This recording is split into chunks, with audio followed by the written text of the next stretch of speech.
Hey guys, hope you're all doing well. And in this video I want to talk about site selection.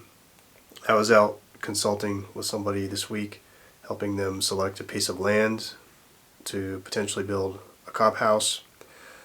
So kind of inspired me to make this video here. So we go over this in all the classes, and I've got it on the online course as well. But I wanted to kind of reiterate sort of a checklist you can go through for selecting a piece of property. And this doesn't necessarily apply to getting a property to build a cob house. It kind of leans towards that, but it really applies to building any kind of house or just buying a piece of land in general for whatever use you might have, residential use. So the first thing is everybody kind of looks for first the look or the natural beauty of a piece of property. So that's kind of what you're going to see first usually, and that's kind of what attracts you to a piece of land.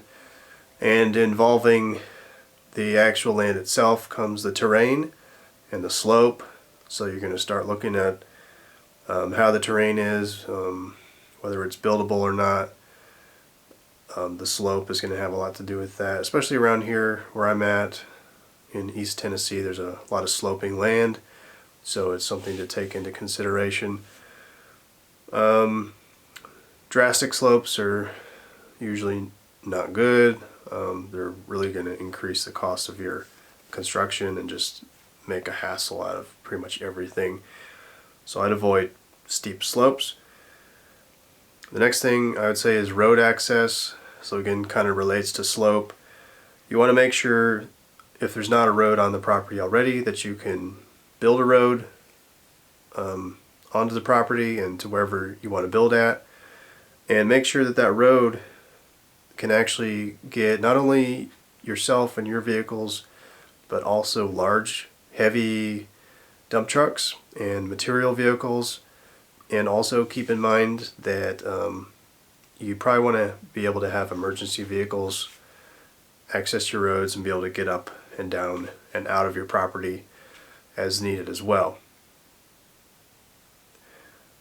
Another thing to think about is the distance to town or to shops or suppliers from your property, and that's really personal choice. Some people want to be really far out in the country. People want to be closer to town. That's all personal preference, but keep that in mind as you select for land. Because a lot of people, building suppliers, if you're too far out, they might not even deliver to you, so it can be pretty important. Next thing I'd look for is the sun path, the sunlight. So south-facing slope is how you're going to get the most sunlight. Not that you need a south-facing slope. I actually have a north-facing slope on my property, and it actually works out quite well. I still get a lot of sunlight in the spring and summer and even the fall. In the wintertime it doesn't get as much sun, of course, but overall it's not bad. So it's not like you need a south-facing slope. Next thing is utilities. Take into consideration what utilities you're going to need. Some people want to be completely off-grid, and so they don't need to be near any kind of city utilities. But if you don't want to be off-grid, think about what's available for that property, whether there's electricity, water, internet, things like that.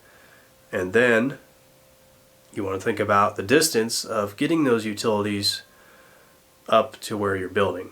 So usually those city utilities are down or wherever the road is, and so you'll have to pull those utilities out to wherever you're building. So keep that in mind, because that can increase your expenses. Next thing to think about, if you're going to be building a permitted cob home or any kind of permitted home, in most places they're going to require a septic system. So usually before you buy a property, it's good to have a septic perk test done, and that way you can put in a septic system there. Also keep in mind water flow in flood zones. Make sure you're not building in a flood zone. You can actually go online and look at the FEMA flood zone maps, and so just make sure you're not buying a property in a flood zone. And also just be aware of how water might flow on your property. You don't want to build somewhere where water is going to start collecting. Think about seismic zones. Whatever place you're building is going to have a different seismic zone. Like for example, here in the US, pretty much west of the Rockies, there's a lot of seismic zones. Actually here where I'm at in East Tennessee, there's a light seismic zone here as well. So if you're going to build a permitted cob home, this is something you need to take into consideration, because you do have to engineer according to your seismic zone. Next thing is privacy.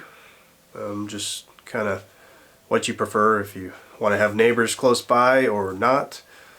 So think about how that property is in regards to privacy. If you have trees along the perimeters, that's always nice. I've got 3 sides of my property are fully perimetered by wood lines, which is really great. And so yeah, something to think about if you just want to have your privacy. The next 2 things, these are big topics. First was restrictions. So it's good to, most people want a piece of property that has no restrictions. There's a misconception and misunderstanding here though, that getting a piece of property that has 0 restrictions does not mean that there are no building codes that you have to follow. So it's pretty easy to find a piece of property out in the country with no restrictions, but that doesn't mean you can just build whatever you want, however you want. So the next thing is the building codes. And in this video, we're mostly talking about building permitted cob home or permitted straw home or hempcrete home or whatever, conventional home even. So the building codes are definitely going to play a big part in that.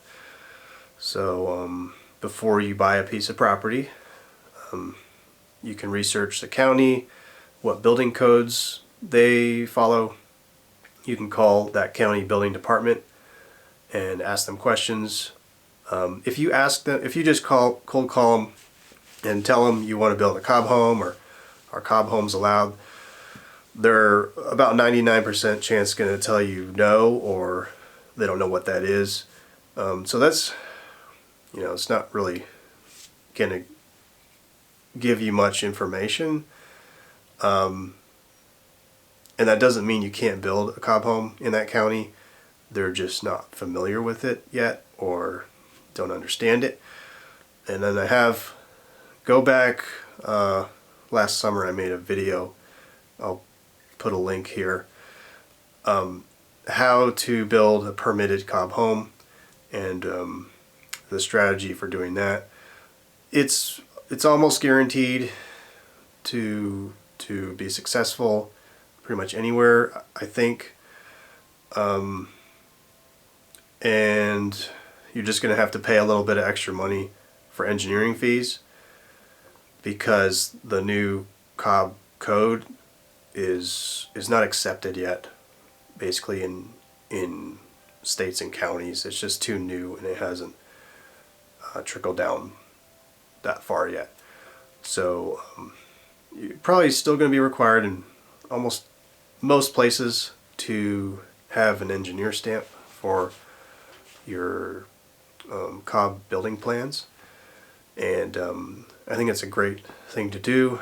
The more engineered, permitted cob homes we can build, the better reflection it gives to cob homes in general and the more open people will be to building that way. So don't feel so deterred or disgusted that you have to, go through all these hoops. It's actually not that complicated or that bad, from what I'm discovering. So if you guys have questions about the code stuff, leave those below. I might have to make another video on that soon. But again, go back to the one I made this past summer. That strategy still applies and is going to be the way to go, I think, in most cases. If you guys have questions on site selection, also leave that below. And if you want to learn more, if you want to learn how to build a cob home, what's it called, a new generation or a second age cob home, come on out to one of my workshops this spring and summer, and I'm going to teach you how to build a really high quality cob home, how to get the permits, and we're going to talk about all the aspects of making your dream happen. So thanks for watching. See you in the next one.